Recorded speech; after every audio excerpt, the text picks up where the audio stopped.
next panels here. So I'm going to finish up this panel right here. So I haven't, I'm using a sans serif Helvetica New is the one I have chosen here. So what I'm going to do is I'm going to click inside this panel here. All my text is missing, I can tell, because I have this pink block behind my text. So I'm going to do a Control A, and I'm going to start typing in the word Helvetica. Excellent. I'm going to look for Helvetica New. Let's try regular. There we go.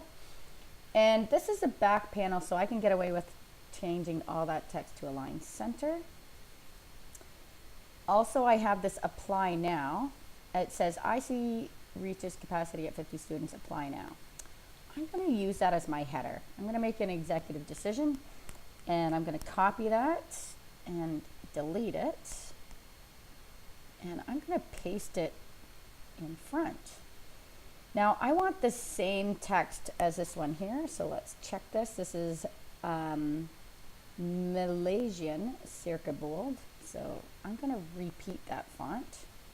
Remember, the interest of repetition,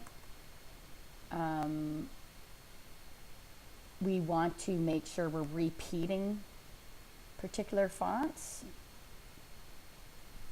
So there's please contact Professor and I'm going to put that on the next line. Coordinator, condense that. For more information, contact, and the phone number should be on one line. There we go. The phone number is important, so I'm going to change the style of that Helvetica New to a bold font. There we go, so it's bolder. We have Kim's email address, or visit the program's website, or let's put Twitter page on the next line. Let's bold that one as well. So we're trying to create, we're visually communicating that through that bold. That's what's important on this page. Also the size, we're creating contrast with size and font and eventually color. So we want to make sure that we're like, where do we want people to look? So apply now, see you in the fall. I think this should repeat this Malaysian font. There we go. Also make that bigger. And now this is in brackets. So one way to handle brackets, if we want to take that out, one way to handle this text that's supposed to be in brackets is to change it to italics. So that's one way to do it. Light italic. There we go. This could use a good call to action. Doop. Exclamation mark. So could this apply now? Exclamation mark. We'll see if that gets edited out later. So now we've set up, this looks a lot better than just plain old text sitting left aligned. So we've now given some navigation cues to our readers. Apply now. Well, what am I applying for? So it reaches capacity at 50 students. So that call to action means, you know, it's limited here, so you should apply soon. All right, now we want to set up this page over here. Now I have an overset text alert, which means there's more text in that box. So how do I select all the text in this box, including what I can't see? If I just select it this way by clicking and dragging, I'm missing everything it can't see because I can only select what I can see by clicking and dragging the text tool over the text. So if I click anywhere inside this text box and hit Control A, I've now selected everything including what I can't see. I'm going to choose once again my Helvetica New. I've been using Helvetica New regular, and I have the option of changing that here. And 12 points is clearly too big. There's no way I'm fitting all 5 of those quotes on here, so I'm going to change it to 10 points. That works. I'm going to get rid of that extra space at the top, so I'm doing a bit of editing. Now InDesign is meant for editing. You can see we have multiple text options across the top of the screen. It's meant for text. So I can change IMC graduate testimonials to this Malaysian font that we've been using. But you know what? It doesn't really suit. the header. So I'm going to do a second header style in here. So I'm going to go back to Control Z until I go back to my Helvetica Canoe. And I'm going to change that to condensed black and Control Shift greater than and make that bigger. So I'm still using Helvetica Canoe. I'm just using a different style of it to add to make this look like a headline. This is the introduction of what you're going to read next. Also, you can see that we have a quote, and then we can change the style of the name and the title. Why? Because a quote is being read as one style. So I can change that to, let me see, let's go to medium italic. So there's the quote, and I'm going to put him on the next line. There we go. And I'm going to do that for all of these. I'm going to move the names onto the next line so that they're still directly related to the quote, which is proximity. So we've created proximity, a break between each quote, because the name is related to this quote, but separated by space to identify that we're moving on to another quote. And so I can change this here. In another lesson, I will be showing you how to, this one is missing the quote. Better add the quote marks at the end. I'll show you how to use style sheets again in order to create a style for each one of those. It's excellent when you're working on many multiple pages. Medium italic.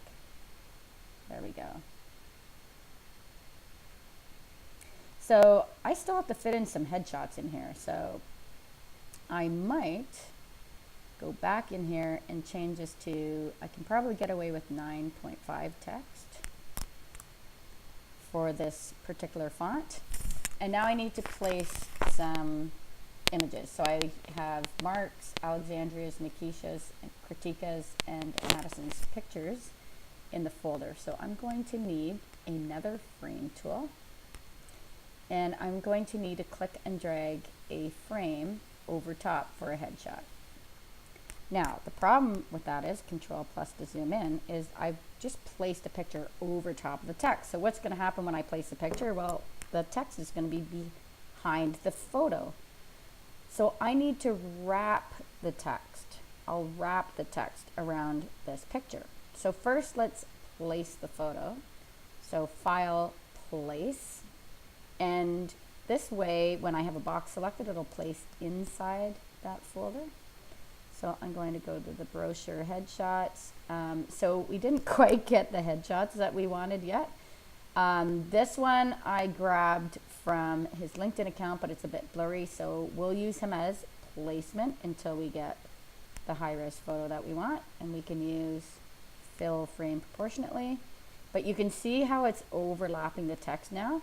So with that box selected, you know what I'm going to do? At the top of the screen, we have these fit tools. If you go to the left a little bit, we have these wrap tools. So if I click on, right now it has no text wrap, so the text is sitting behind the image. But if I move this to wrap around bounding box, the bounding box is the blue frame that the picture is sitting in. If I click on that, excellent. I've just pushed the quote away from the picture. But I have a little bit of a problem. Look at that. It's sitting too tight to the text. We do not want the text sitting right on the photo. So the next step is to go under the window menu to, well, we have text wrap options.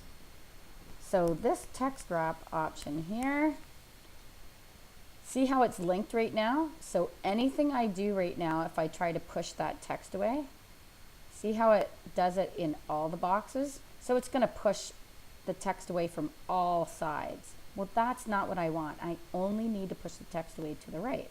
So I'm going to go back down, unlock this, and I'm looking at this image because visually it's communicating that it's pushing off to the right. So now I'm just going to push that. There we go. Ah, that looks nice. black arrow, selection tool. We have a nice comfort zone between the picture and the text.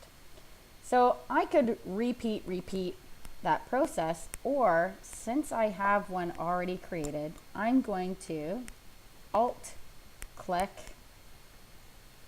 so I get my double arrow and drag a copy to the next quote. Whoops, he's off to the right there. Okay. Alt click, drag another copy because I need one for each and every quote. And I don't have enough room for the one at the bottom, so I'm going to have to figure out what I'm going to do there. See? Oops. Don't have quite enough room, so I'll have to play around with my text. So we don't want Mark in every single picture. We need the proper pictures in each one. So just like we did with the cover, I'm going to click on this frame, this image, and I'm going to go look for Alexandria. So under the links palette, there's my copy inside this box that I'm going to right click and relink to my brochure headshots folder, and there's Alexandria. So I'm going to place Alexandria next. There she is. Click on the circle in the middle and use my arrow keys to move her where I want her. Excellent. I'm going to do the same with each and every picture because now I need Nikisha, so click on the image. Right click to relink and Nikisha's image. There we go. Click on the image, right click on the highlighted image in the links palette to relink. I think that was Madison. I should have looked more closely. Nope, Kritika. Good thing we have this awesome relink button. There she is, Kritika, and the one at the bottom, relink, and there's Madison. All right, so I just have to think about how I'm going to make all this work now to make it fit. Always the dilemma of a graphic designer. How does everything fit? So I'm going to save what I have, Command S or Control S. Save what I have. And the last thing I'm going to do before I finish up this particular tutorial is I'm going to select all 5 of these pictures. So holding the Shift key allows me to select more than one object at a time, but now I can modify them all at one time. So I'm going to make this 0.75 inches wide. There we go. I'm almost getting this to fit. And what else did I grab? Did I grab something else? No, it's giving me a height for all of them put together. That could be dangerous. So let's see. Oh, I'll do 1 inch per. So I'm going to click on each frame to change it to 1 inch. We'll see if that makes any difference in being able to bring the copy up from the bottom. So we can fit Madison's information in here. And I'm just going to move Kritika up by using my arrow keys. There we go. Text wrap is turned on. Oh, I forgot to move up Nikisha. That might make a difference. Below, there we go. And look at that. I think we might actually fit everything in here. So close to getting her last name fitting in here as well.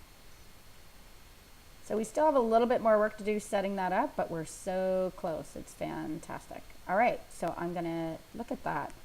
We went from plain Jane text to having some really nice visual communications on here, and some images helps us navigate through the page.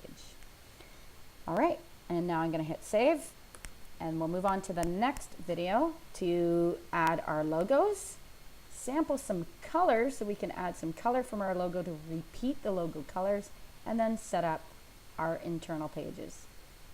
Not much left to do.